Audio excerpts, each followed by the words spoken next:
Assalamualaikum warahmatullahi wabarakatuh. Saya Persokta Piani, perwakilan dari kelompok 3, kelas 12 MIPA 2, SMN Tugarawangi.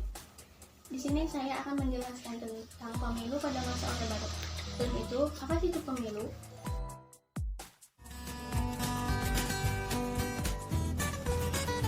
Pemilu adalah proses memilih seseorang untuk mengisi jabatan politik tertentu.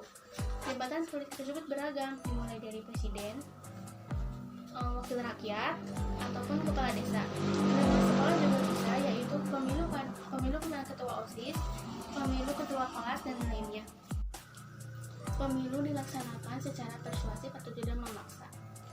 Bermulai dengan kegiatan retorika, komunikasi massa, lobby, ataupun kegiatan lainnya. Setelah itu, apa sih itu masa Orde Baru? Masa Orde Baru adalah penggantian dari Soekarno ke Soeharto dengan adanya Super Semar, yaitu pada bulan Maret tahun 1966. Dan masa Orde Baru itu dimulai pada tahun 1966 sampai 1998. Pemilu pada masa Orde Baru dilaksanakan pada tahun 1971 sampai 1998 dengan diikuti oleh 9 parpol dan 1 organisasi. Untuk lebih jelasnya lagi, saya akan memberikan bukti nyata. Saya akan berwawancara dengan narasumber yang mengetahui atau disebut tokoh masyarakat atau pelaku dalam pelaksanaan pemilu pada masa Orde Baru. Assalamualaikum warahmatullahi wabarakatuh. Saya Persokta Piani, perwakilan dari kelompok 3, 12 MIPA 2, SMN Tugarawangi akan berwawancara tentang pemilu pada masa Orde Baru bersama dengan narasumber Bapak Oyo Sukarya sebagai tokoh masyarakat sekaligus pelaku pemilu pada masa Orde Baru. Hal yang saya ingin tanyakan adalah, Pak, bagaimana proses pelaksanaan pemilu pada masa Orde Baru? Proses pemilu pada zaman Orde Baru itu dilakukan pada tahun 1971.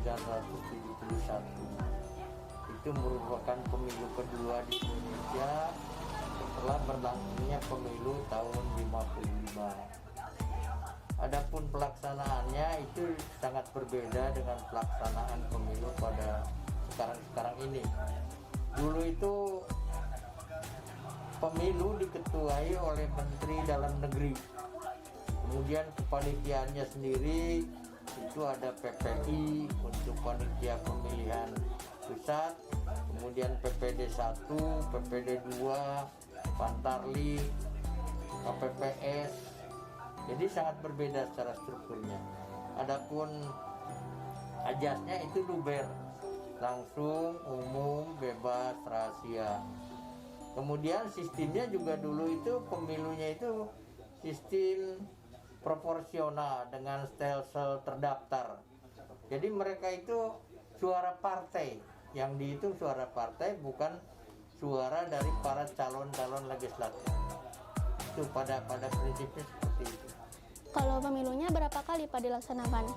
Pemilunya dari 71 sampai 97, berarti sekitar 6 kali ya.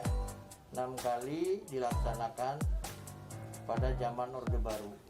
Kalau partai politik apa yang ada pada masa Orde Baru itu, Pak? Partai politik pada pemilu tahun 71 itu ada 10 partai. Dan kemudian pada pemilu 1977 itu beberapa partai itu melakukan fusi, melakukan penggabungan, dan pada saat itu diikuti dengan 3 partai. Itu sampai dengan pemilu 1997. Itu dengan pertama 71 10 partai, berikutnya itu 3 partai. Partai apa yang memenangkan pemilu dari tahun pertama sampai tahun akhir? Pemenang waktu itu didominasi oleh Sekber Golkar ya, Sekretariat Bersama Golongan Karya.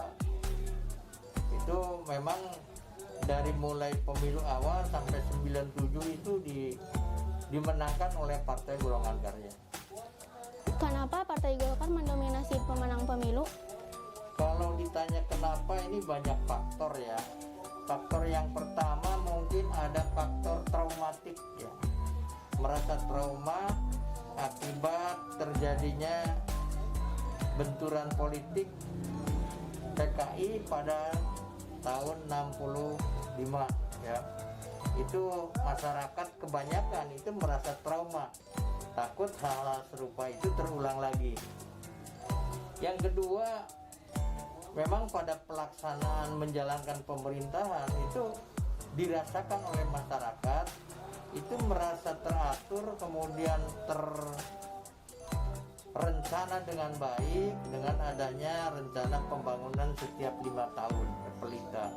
Kemudian tahapan-tahapannya, pembangunannya ini dapat dirasakan langsung oleh masyarakat secara umum. Kalau pengaruhnya, apa saja pengaruh yang timbul dari pemilu itu? Pengaruh maksudnya? Pengaruh bagi masyarakat. Pengaruh bagi masyarakat ya mungkin dirasakan baik ya oleh masyarakat, karena pada saat itu memang pengaruh yang cukup kuat dari Partai Golkar sendiri itu dari mulai presiden sampai tingkat RT RW itu rata-rata golongan karya pada saat itu. Karena mungkin karena perjalanan dalam melakukan mengelola pemerintahannya ini juga dirasakan memenuhi syarat oleh masyarakat kebanyakan. Pak, terima kasih atas pemaparannya Pak. Terima kasih atas keluangan waktunya. Terima kasih. Sekian dari saya. Wassalamualaikum warahmatullahi wabarakatuh. Dari hasil wawancara tersebut, kami menyimpulkan bahwa pada masa Orde Baru, pemilu diketuai oleh Kemendagri. Yang menjadi perbedaan antara pemilu zaman sekarang dengan pemilu pada masa Orde Baru adalah dilihat dari strukturnya. Asas yang dipakai pada pemilu masa Orde Baru adalah asas luber, yaitu langsung, umum, bebas, dan rahasia.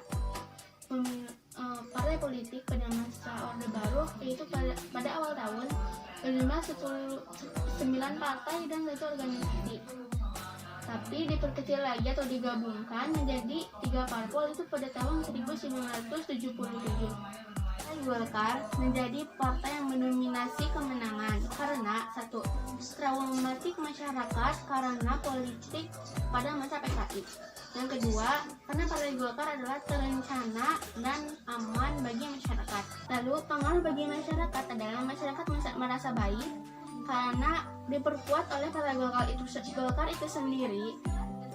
Karena dalam sebuah pemerintahan pada masa Orde Baru, orang yang memegang jabatan pemerintahan sepenuhnya berasal dari Partai Golkar.